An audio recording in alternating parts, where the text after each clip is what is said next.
Questo panel avverrà in inglese. This panel is going to happen in English because it's the most highly shared language on average. Here, it's going to be 4 of us with 3 very special activists. One of them, and I would like to say hello to her first, is Khadija. I exercise her, that I practiced her name thanks to Miranda. Khadija Ismayilova, right? Okay. Khadija, actually, Khadija is a fantastic activist from Azerbaijan, and my fondest memory of Khadija was being online on social media with the former journalistic project I was a part of until last year with Andy Carvin called Reportedly. On the day that she was released, we had a full day on Khadija. And it was one of those days that lift your spirits for all the rest of the sad, dark, awful days. But not only because Khadija was released. Hello, Khadija. Hi. Not only because Khadija was finally released, thanks to a very strong pressure, not just, it didn't just happen, but also because of the spirit that she brought to her friends and family once she was released. I would never forget her hugging her family and friends who were celebrating her release as if she was giving courage to them as opposed to the other way around. So there are very specific reasons why Khadija was detained and very specific reasons why she was then released. And there are very specific reasons why Khadija cannot be with us today in person. This pertains to the theme of our panel today, which is freedom of expression, and I would add limits to freedom of expression and how to fight it in the present situation. To better understand, Miranda Patrucic, I hope I got it right, I'm not too sure, who's also a reporter, and she's an investigative reporter. She's been long working for the same organization that Khadija is a part of, which is called the Organized Crime and Corruption Reporting Project, the OCCRP. Miranda knows very well what it takes to investigate corruption. I am giving a very simplified landscape of what you do, but I would like to get into detail. We'll get back to what the Azerbaijani president, for example, has to do with the kind of corruption that Khadija and Miranda work on. Miranda played a big part also into the campaign that led to Khadija's release. And last but not least, let me get back to the women in the center. Maryam Al-Khawaja, she's one of the leading activists, I think one of the leading human rights activist defenders in the world right now.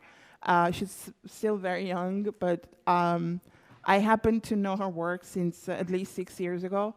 And I can't believe that we're still discussing the same issues or worse issues today. But she definitely brought an incredibly important presence from a very tiny country, which is called Bahrain. And I invite everyone that I know to get to know the history of Bahrain, because there's a key. It's this very small, tiny, beautiful country, which is key to understand the problems of an entire region and the corrupt relationship that Western countries, and especially European countries and the U.S. Deal with, and the dirty price that people are paying for some of our commercial and weapons dealings. Bahrain has a enormous US base and enormous UK base, which actually helped prompt the 2003 military intervention in Iraq. It's ruled by a small but very powerful and corrupt monarchy. This monarchy also happens to be Sunni and so expressed by the minority of the Bahraini population. Though Bahraini human rights defenders always refrained from calling this from falling into the sectarian description of what the conflict in Bahrain is. What we know right now is that prison, a bit like Azerbaijan, is used as one of the tools of oppression, of peaceful reform, a peaceful request for reform that actually started far before 2011. We got to know bloggers who were telling us what was happening in Bahrain far longer before 2011, but were definitely quenched and repressed to the point of deleting all signs of the popular uprising. It's a very small country with a very simple problem that we cannot seem to be able to solve. Maryam herself is working on a new project right now, which I would like her to tell you about. One of the precious qualities of Maryam is that she's sometimes to the point of taking many flights into 1 week. She's traveling the world. So she's meeting activists from very different walks of life and very different regional origins. And we'll also try to understand if there's anything connecting the work of Khadija, Miranda, and Maryam right now, coming from such different countries, not only as reporters, human rights offenders, but also as women. So I just wanted to make sure that you do have a few elements to know our guests, but from now on, all the speaking will be up to them, and I'll just prompt them with questions and push them on grounds. And I know they don't refrain from talking about the challenges of their current jobs. I would like us to start maybe from Khadija, asking her. I will ask the three of you to describe what is the current status. If you had to describe how much freedom of expression you have, including your daily life, ability to travel, relationships, emotional life, family, school, work, general feeling of safety. How would you describe your current status of freedom of expression, Khadija? Thank you for a very kind introduction. It's been very difficult couple of years, including the prison life that I had, but basically here in the freedom that we kind of enjoy, it's not really a freedom. So we are pushing the boundaries to speak out, to write what we think. And even before the arrest, every time we would meet any European politician or any rapporteurs from the Council of Europe or international watchdogs, they would say, but you are speaking your mind, but you are not under arrest. But it would take a lot of time to explain what it takes to exercise our freedoms. And it takes a lot in personal life, in terms of physical freedom, in terms of emotions, in terms of the ability to work and ability to actually to win your daily bread, and things that are so simple in Europe, for example, in most of the Europe and in the US, are becoming a challenge in Azerbaijan. For example, right now I'm still convicted with illegal entrepreneurship for working for foreign media.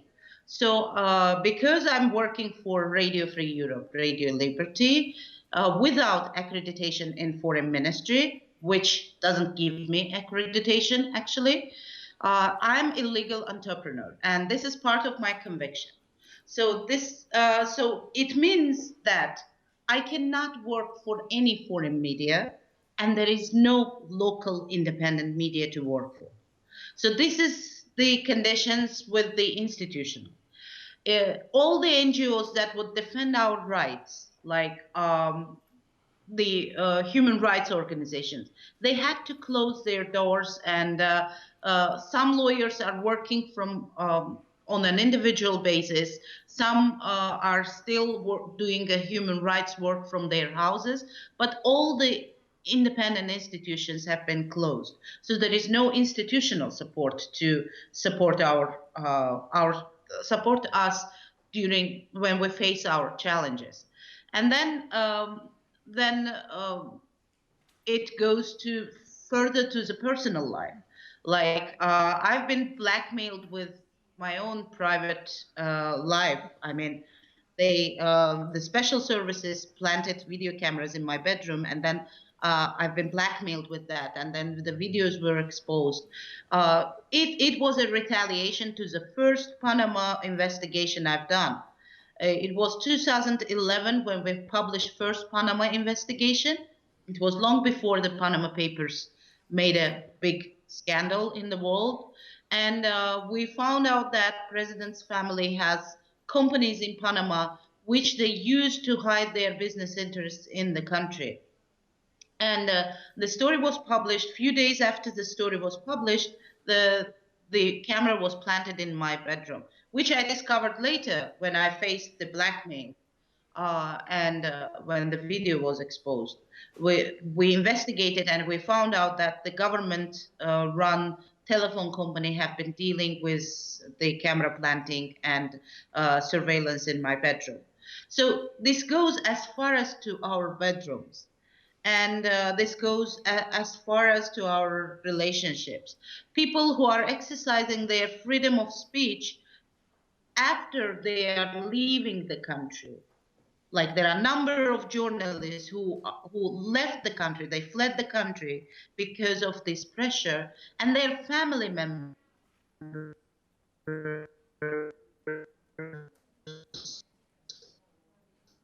are being they're being harassed by the law enforcement agencies to force their siblings to stop writing in social media or to stop writing songs. One of the latest scandals was about the rapper who composed a rap and did a music video with a rap where he was mocking the cult of personality in the rap. And his mother and other siblings have been taken to police and threatened to and threatened and they were kept threatened before and kept harassed before the video was taken out from the account of the rapper. Well, by that time the video went viral and everyone else has copied and posted it on their own YouTube page, so it didn't make really sense.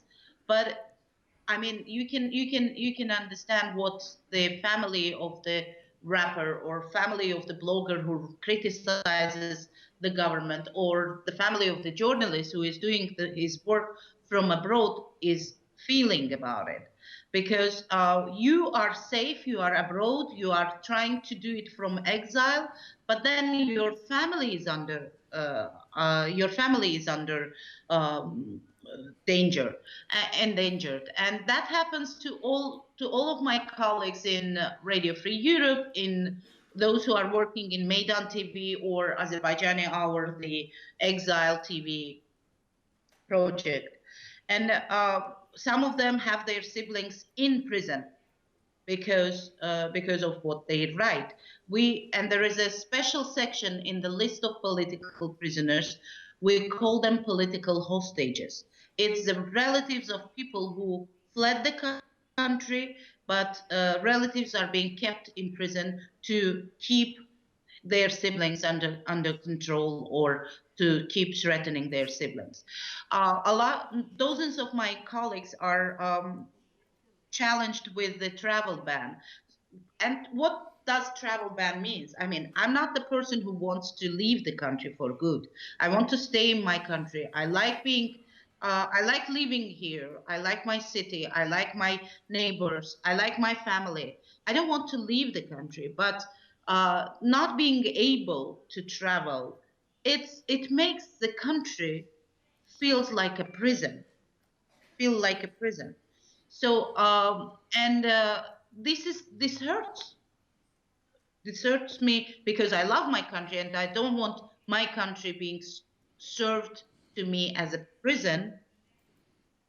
And second, it deprives me of um, getting trainings, which I used to enjoy before, or attending the seminars or conferences like this, and speaking out my mind, meeting other people, investigating the companies of our uh, our oligarchs abroad. So, but the great part of the story is that while authoritarian regimes, they are using every mean to suppress its critics, then journalists, they get together to defend each other, to support each other, and to help each other to investigate their corrupt leaders. And that's why the organizations like OCCRP are so valuable, because first of all, being a member of OCCRP helped me to get help from different countries to investigate the businesses abroad, the businesses of our president and other oligarchs abroad. Second, I've met wonderful trainers and wonderful people, including Miranda and Paul Rado and others.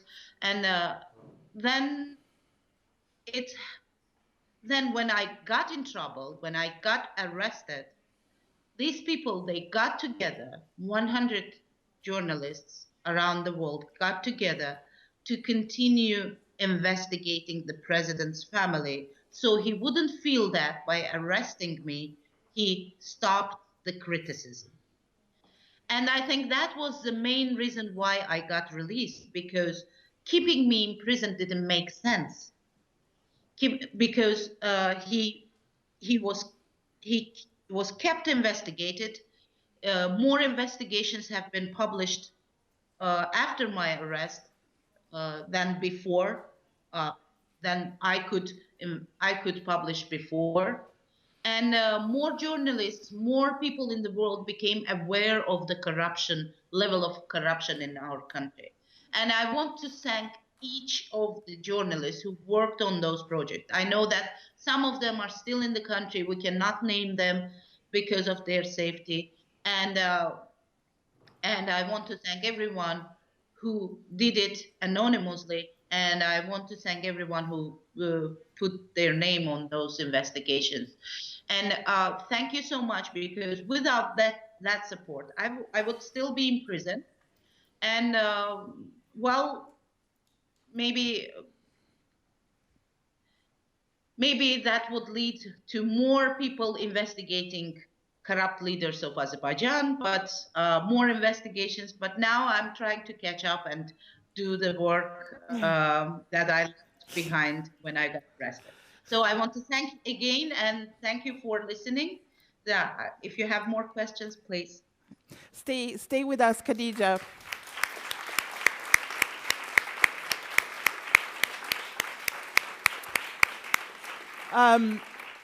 Stay right there, Khadija, because we're going to get back to you. And I think in a few minutes, Miranda can help us also map out who these other people are, and what are the elements of what are the limits to their freedom of expression outside the country. I forgot one little detail about Maryam Al-Khawaja's ability to move around the world. She cannot go back to her country. That's a different form of, your prison only looks a little larger than Azerbaijan. She also mentioned earlier today to me that she cannot actually travel to every country she would like to. There are restrictions on that as well. And I also forgot to mention that her dad has been in jail for a long time. He's a prominent, very important human rights defender, Abdullah Al-Khawaja. Her own sister, she lives in Denmark, where she grew up. Her sister spent a long time in prison in Bahrain, and she was only released after huge pressure, but threatened with jail again. And so she only had the choice to go and join Maryam in Denmark. But there's a lot more to say. Also a lot more to say about freedom of expression in Bahrain, where some of the worst happenings, especially in jails, have just happened in the last few months. If you had to describe the state of your own freedom of expression right now, Maryam, also maybe in comparison with the latest years. Thank you, Marina. Let me first begin by thanking you all for being here, and by especially thanking the translators, because I tend to make them very angry by the end of the session because I speak too fast. So I'll try to remember to speak slowly. I think, when we're talking about the issue of freedom of expression, we have to remember that it's very, very closely tied to the status and the situation for civil society as a whole. Because generally, when we see a crackdown on civil society, it usually comes hand in hand with the crackdown on freedom of expression. And what we've seen in the last several years is that there's been a closing space for civil society in most countries around the Middle East and North Africa region. And in some countries where there was some or very limited space for civil society, for NGOs to work, there currently is none. It's been completely shut down. And just as an example, Bahrain is one of those countries. Egypt is another one of those countries. The UAE is definitely in that process as well. And so freedom of expression has taken a very hard blow, unfortunately, when it comes to the situation in the Middle East and North Africa. But I think that it actually goes beyond that as well. When we're talking about freedom of expression, media, blogging, being an activist online, using Twitter and Facebook and so on, our threat to our security as activists doesn't stop at the border of the Middle East and North Africa. It extends all the way into the Western countries. As an activist, I have to worry about the security of my information and the people that I talk to when I travel to the United States now. Because as a Danish citizen who's born in Syria, I can be stopped and asked for my passwords to my accounts, which puts everyone that I work with at risk as well. And so there's no longer a us and them. There's no longer everything is really bad over there in the Middle East. Things are better here in Europe and the United States. Because unfortunately, we've seen quite a blow and some regression to the human rights situation internationally, I would say. When we're talking about the crackdown on freedom of expression, I would say, as was already mentioned, we have conventional and unconventional tools. The conventional tools are the ones that we usually hear about. So people get arrested, they get thrown in prison, sometimes they get tortured, and they usually are subjected to unfair trials and long-term prison sentences. But now we're also seeing the use of unconventional tools. Like Khadija mentioned, we have the travel bans. We have so many people under travel bans right now, which, like Khadija mentioned, every time I talk to someone who's under a travel ban, they explain it and describe it exactly the way she did. That their country has become a larger prison because they can no longer travel.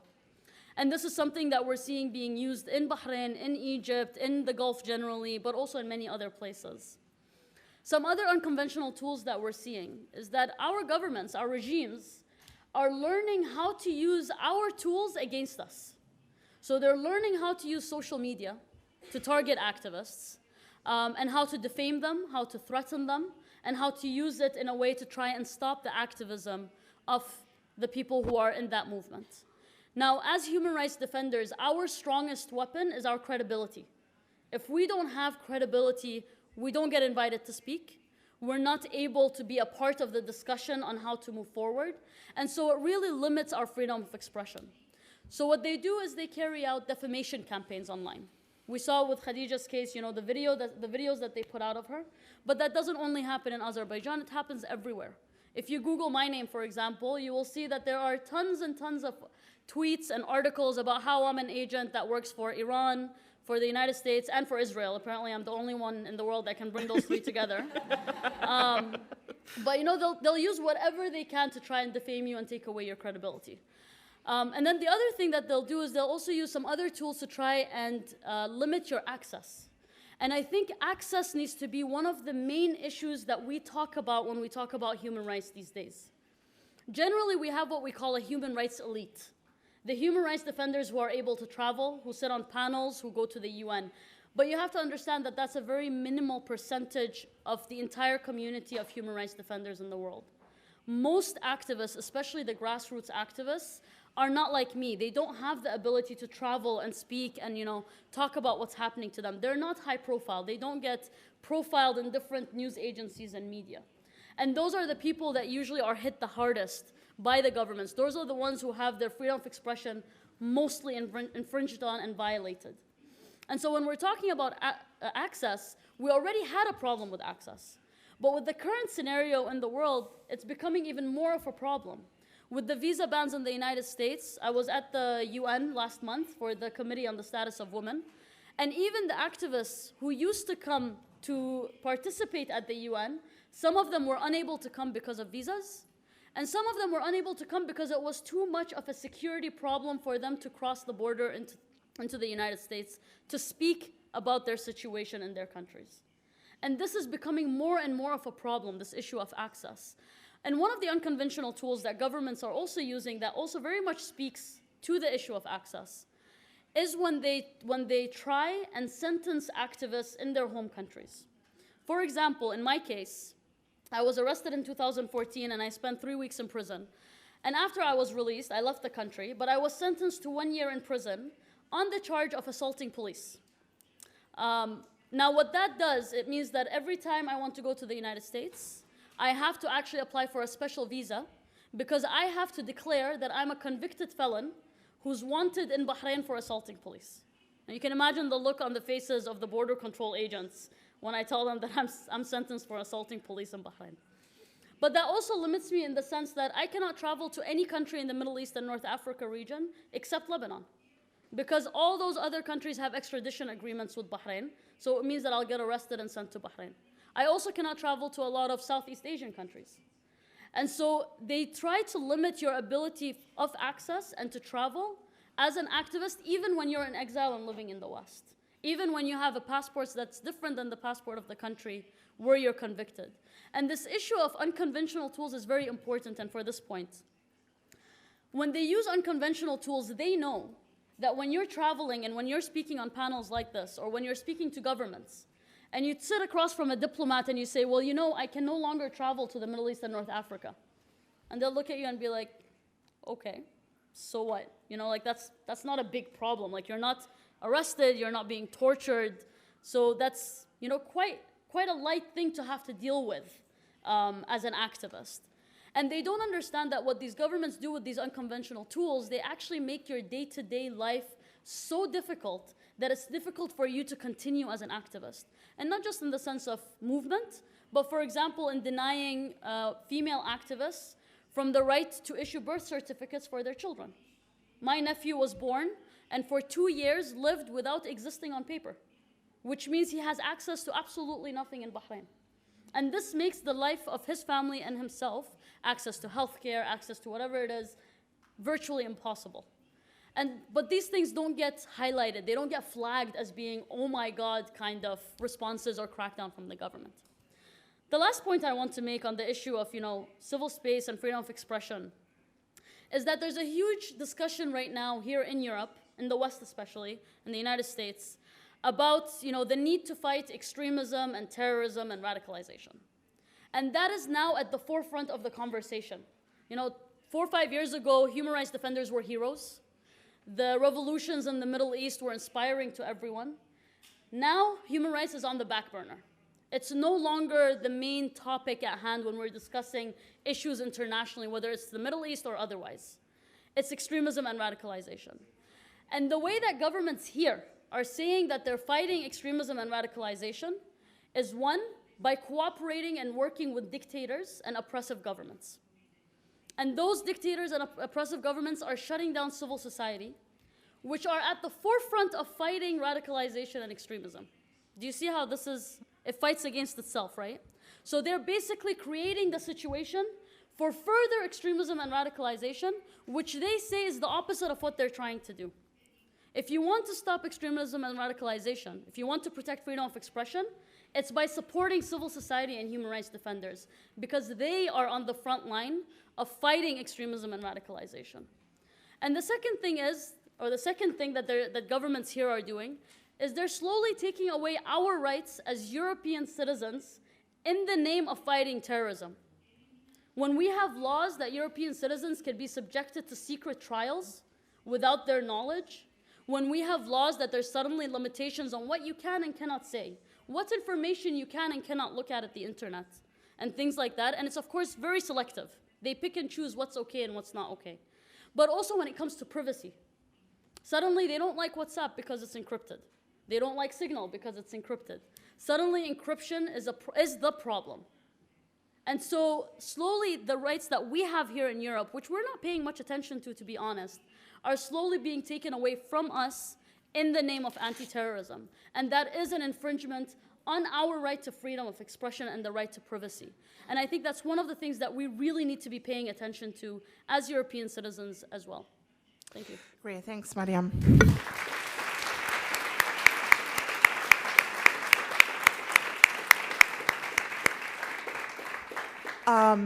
And now I hope that Miranda can actually help us map out also the work of your organization. What are the issues that you're dealing with, and how much freedom do your reporters have on the ground, in their private lives, in their public lives?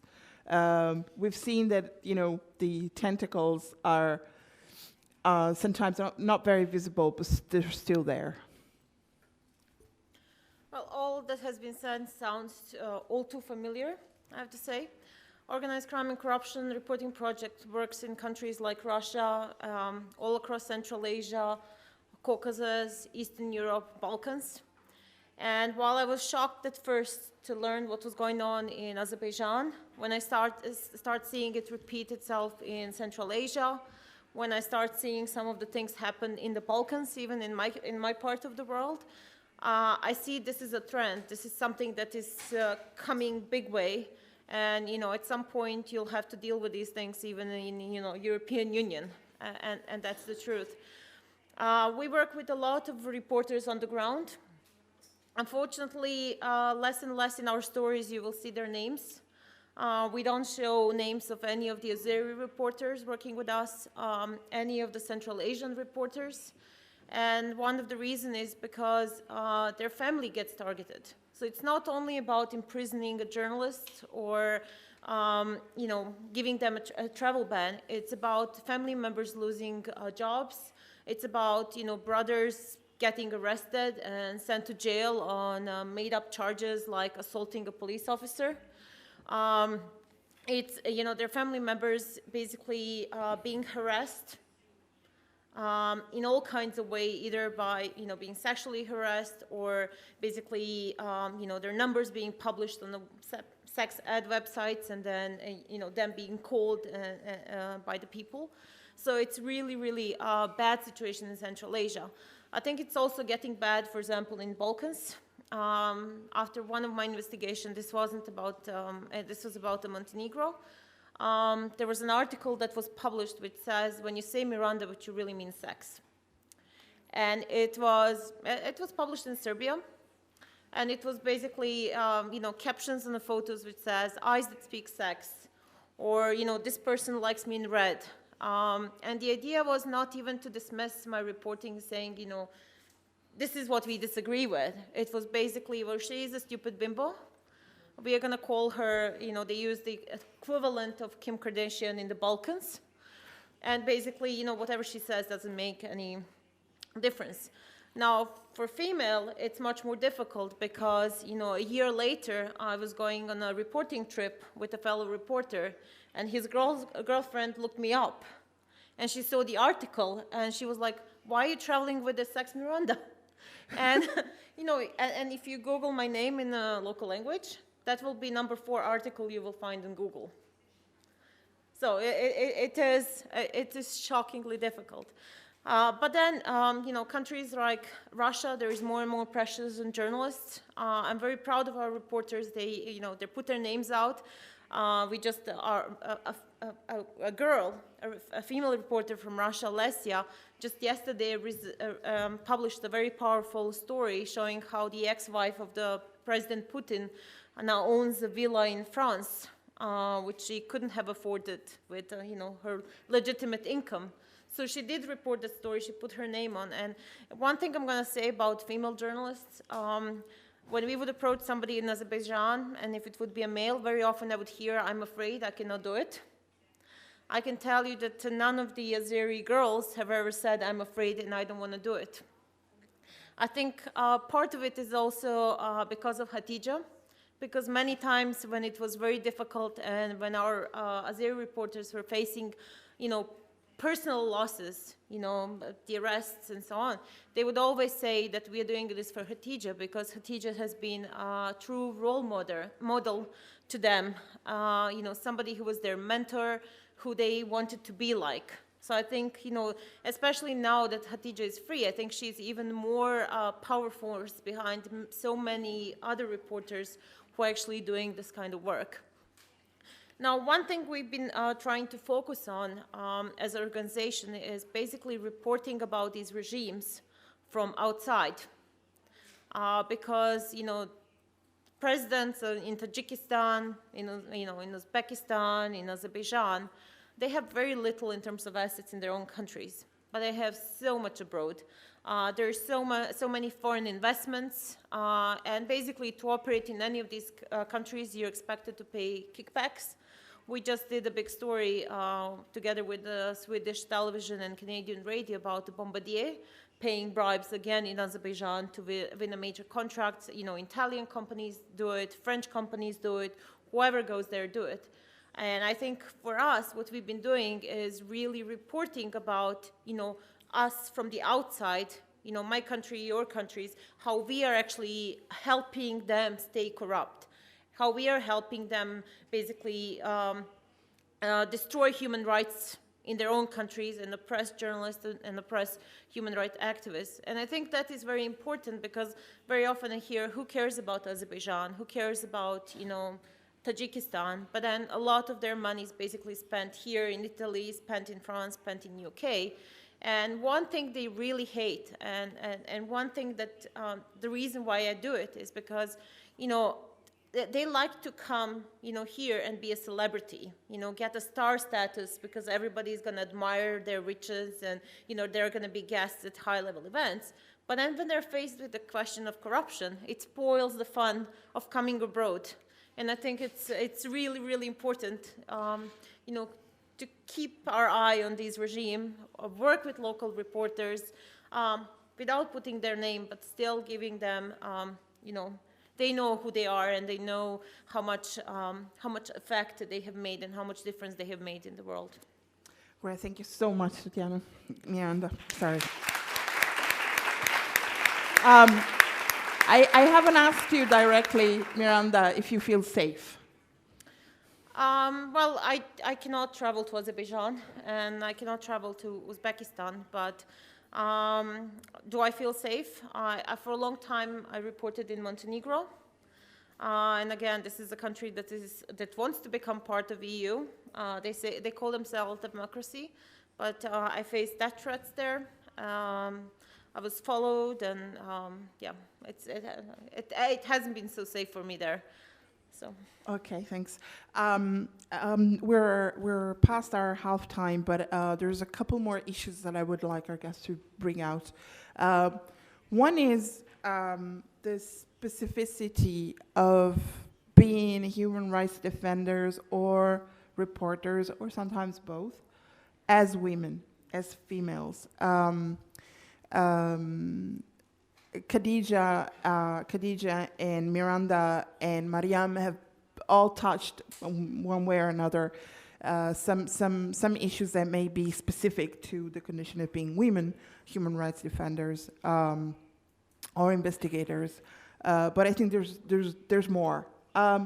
Starting from smear campaigns, character assassination, but also very practical things. I would like to start from Khadija. I hope you can hear us well there. You can follow the conversation. What would you say, is there any specificity of problems and issues for your freedom of expression as a female human rights defender and investigator?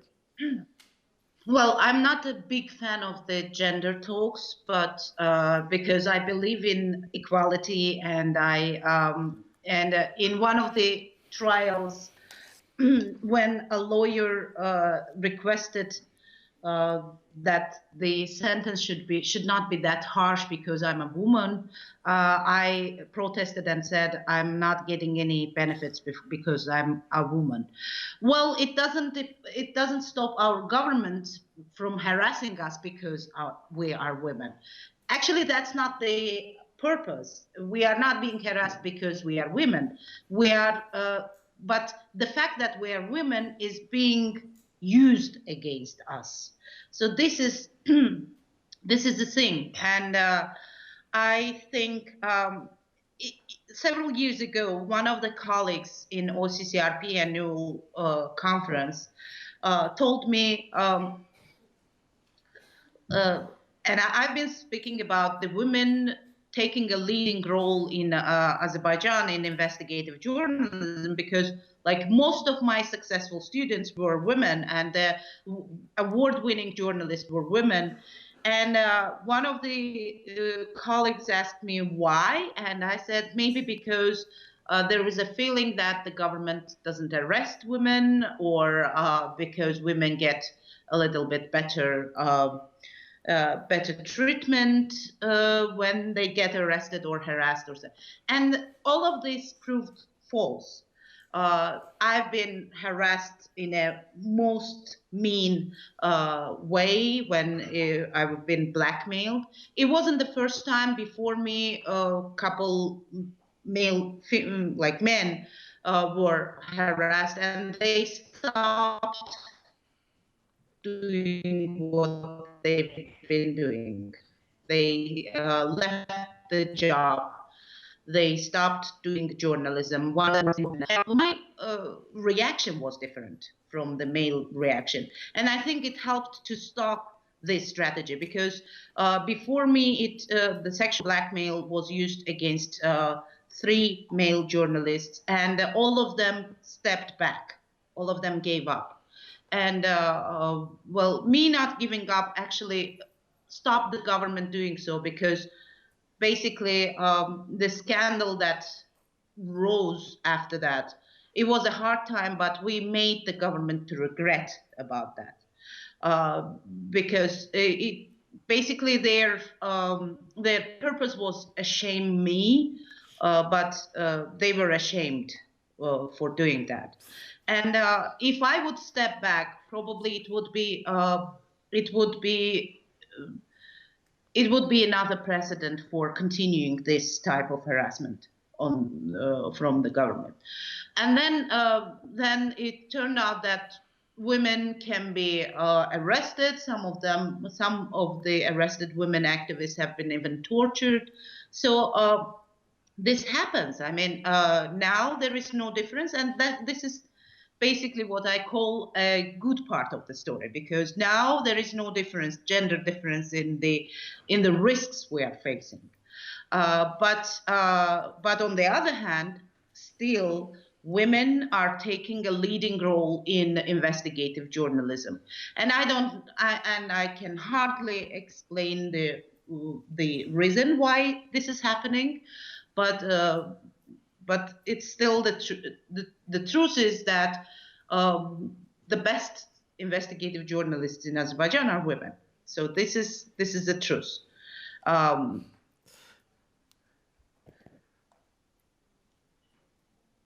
This is it. I wonder if Miranda has a reason for why the best journalists in Azerbaijan are women, investigative journalists, actually. Well, I think men often think they know everything. Woo! This is big. This is like mic drop. No, well, at least Fantastic. I have done many trainings of Azeri journalists, and very often men would be the one fighting with me and telling me what I'm saying is stupid. Mansplaining all over again. Okay. And then you would have girls who would actually pay a lot of attention, and it's becoming increasingly difficult to report in Azerbaijan. I mean, as a effect of Khadija's investigation, they have stopped publishing. They basically made owners of companies private and confidential, so you cannot find out who owns a company. So you have to find all the other ways to report in Azerbaijan if you're going to look into ownership by the first family, which means learning about reporting through social media, learning foreign languages, and somehow the girls have showed more determination in doing that. So if you don't think you know everything, you're going to look for alternative the ways. answers, right? And I also think, in case of the people, reporters we've been working with, I think their true motivation was Khadija. I mean, she gave them, even from prison, she gave them so much strength. I remember, I would meet, girls that I was working with, and, we would sit long into night, and they would tell me all the things that Khadija once told them, and, how Khadija encouraged them that, they shouldn't seek for marriage, but they should actually look for also fulfillment through their careers. And that stand with them, because in a male-dominated societies, the girls are expected to marry when they're 20. Have children, don't do any serious work. And, a strong role model like Khadija stood out. And she showed them a different world and different options for themselves. So role models important, right? Good.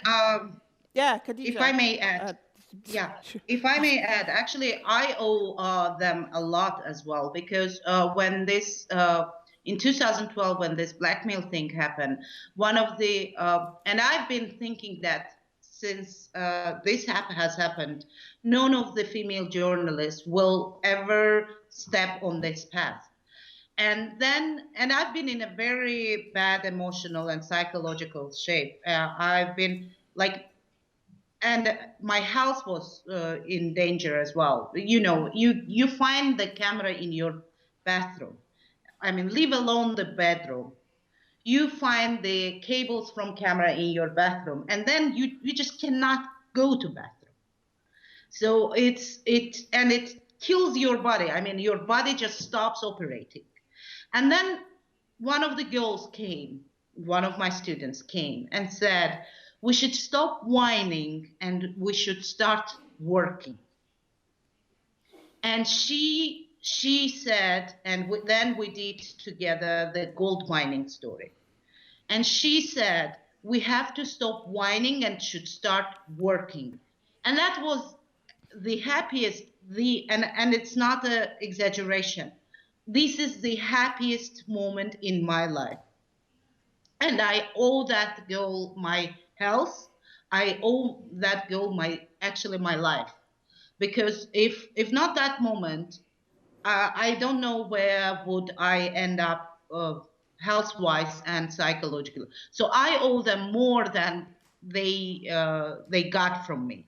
So it's and women rock. I mean, I'm not a gender activist, but women rock.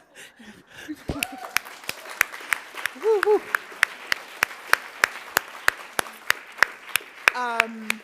Thanks, Khadija. I was just thinking, in some countries, especially where very strong uprisings were making us hope for a better future a few years ago, women have taken a very prominent role in the fight and also the communication outside of what the fight is. Because there is a hypocrisy from these governments in jailing mostly men. So basically, if you're jailed, you cannot speak out. I just want to mention a friend and brother to me, the way I feel him, Alaa Abdel Fattah, who's been in jail for 3 years now, and he's denied pen and paper. So we were used to, at least he smuggled messages from prison. He can't even read books or have magazines or be informed about the politics outside. So the women become, in a hypocritical situation, the women become even more important. Still, I think there's a kind of resilience and a kind of new wave of very strong women from across a very wide board, a very wide variety of countries and very wide variety of cultures, religions, and it seems that the fight against corruption, the fight for the environment, the fight for human rights, the representation of the fights as well is in very good hands with women. I was trying to ask before, Maryam, if she herself feels she's turning into a role model for the younger girls, and what it is to bring on a fight that was traditionally a fight of men, and just bring it on as a woman, And sometimes a woman is slightly alone in this world because of constrictions to her family and being far away from your loved ones. Thank you. I think to begin with, it would be quite presumptuous of me to say that I'm a role model. So that's not something I would say. And I think generally I wouldn't want to be a role model. And the reason for that is because I believe that fighting for human rights should not be the exception. It should be the rule. Right. We shouldn't be put up on a pedestal and thought of as being different than everyone else because we fight for human rights. And I think that's one of the problems that we have, is that we take people like Gandhi, like Nelson Mandela, like Martin Luther King and others who have become symbols for struggles, and we put them up on that pedestal and we say, oh, I wish I could be like them, but I can't because they're different, they're exceptional. And I think the idea should be is that those people were just like us. The only difference is they woke up in the morning and made a decision to fight for rights. Each and every single one of us can do that. There is no exception in that. But one thing that I did want to bring up, on this conversation, on the conversation of women being a part of the struggle and so on, I think one of our main problems is within the discourse itself. When we talk about women, we say they joined the revolution. They helped lead the revolution. We always talk about it as if it was something that wasn't really supposed to be there and then became a part of it. Yeah. And that's not the truth. The truth is women have always been a part of the struggle. Women have always been leading. Women have always been struggling and fighting. We just don't have the space that is given to men. And it's not reported on the way that men's struggle are reported on. There's a reason why, and I know this is very cliche, but there's a reason why they say his story and not her story. There's a reason why in history we hear more about what men have done and what men have achieved, and we hear very little about the women who did the actual work, who those men then took credit for. And I think that's a big part of the issue. We need to start talking in our own discourse, in the way that we speak about things. We need to stop referring to women as if they were, this by mistake addition that was made to the struggle or the revolution. No, they were very much a part of it, and just as an example before I finish, looking at my own family, my mother is just as much of a revolutionary as my father is. And the reason my father can be the revolutionary that he is because of the strength of my mother, not the other way around. And so she is the revolutionary that I look up to her strength. Yes, I learned to be a human rights defender from my father, but my strength comes from my mother.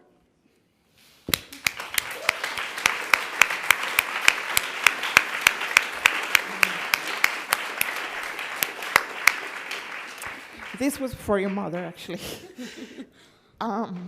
So we only have a few minutes left, but there was one quick round, and I'll take it from Maryam because I know she has an idea about it.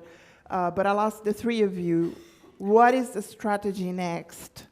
Do we have to change our strategies? Should I start? Yeah. Okay. Go ahead. So I think that, generally when we're looking at the overall situation internationally right now, and I know that it looks really hopeless at some points, right?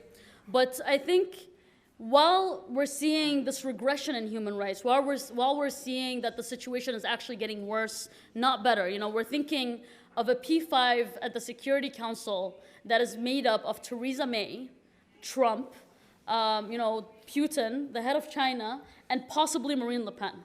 And so you can imagine where we're headed if those are the P5 of the Security Council. But I think instead of us, saying we need to take on more of a workload and we need to continue doing what we're doing but harder and better, I think actually this is the time where we need to take a break. And the reason for that is because the tools that we've been using to fight back, to struggle, are not going to be as efficient given the change that's happening internationally right now. And so this is actually the perfect time to take a step back, reevaluate our tools and strategies, re-strategize, and then go in full force. And I think a main part of that is looking at advocacy of whether it's even a viable option or not anymore, but most importantly, about the importance of connecting our social movements. We are all in the struggle together, whether we're in the Middle East or Europe or otherwise. We're all in the struggle together. All of our rights are being taken away. And so we need to connect our movements and fight together. Thank you. Great. I'll ask, well, very quickly, Miranda and Khadija, if they agree with, do we need a change of pace? Do we need a change of strategy? Well, I think as investigative journalists, well, of course, you're always changing and evolving and trying different ways. But, you know, for us to do our work, you know, we don't expect an effect. I mean, we like the effect, we like the change to happen. But the thing is, you need to keep telling the truth. And even when nobody is listening, you need to keep telling the truth. And I'll give you an example. Many years ago, I did a story. It was in 2007. About apartment owned by one of the prime ministers in my country. When we published the story, nobody republished it. There was nothing going on. And then 2 years later, suddenly there was a music band which picked up on the story, did a video, and suddenly there were billboards and its parents' massive protests in my country, and the prime minister was forced to resign. You know, there was investigation. That happened 2 years later. And I can give you many examples where, the reporting that takes place in the worst possible countries doesn't make effect immediately, but then somebody finds it later on. So for me, I think as investigative reporting, we need to keep digging and keep publishing, but also keep being safe because, we need to protect the people who are working on that and make sure they don't go into jail because it takes years to develop a good investigative reporter. Thanks. One last word, Khadija, because we're saying goodbye. Yeah. Of course, I agree with Maryam, but I want to add that Putin's, Trump's, and Orban's are not coming from nowhere. I mean, Trump's and Orban's especially. Trump's and Orban's come to the power because the world tolerates Putin's and Assad's and Aliyev's because being a dictator is still a cool thing in the world. That's why they are coming to power, and that's what needs to be changed. And I think I'm not making a mistake by announcing it, but soon, like in coming days, we are publishing another investigation on the corruption that involves Italy, Council of Europe, and Azerbaijan, and this is one of the examples how the human rights problems in one country becomes a major problem for the whole of the world. When people with corrupt money from tiny country somewhere in the world can come and destroy the democratic system of the world's most respected institutions. So it's very important not to ignore the problems wherever they are, because the problems become global. And what we can respond to that, we can only go global. We can cooperate, because corrupt politicians and criminals, they are going global, and we have to be globally integrated and cooperating to support each other and respond to the challenges they create. Thank you so much, Khadija. Best of luck. Thanks. And thanks to our guests. Wish you the best. Wish you the best. Thank you. Thank you to the translators. And thanks to the translators.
I could have worked it out, I guess so. Let's move out. Oh, we're saying the same tough.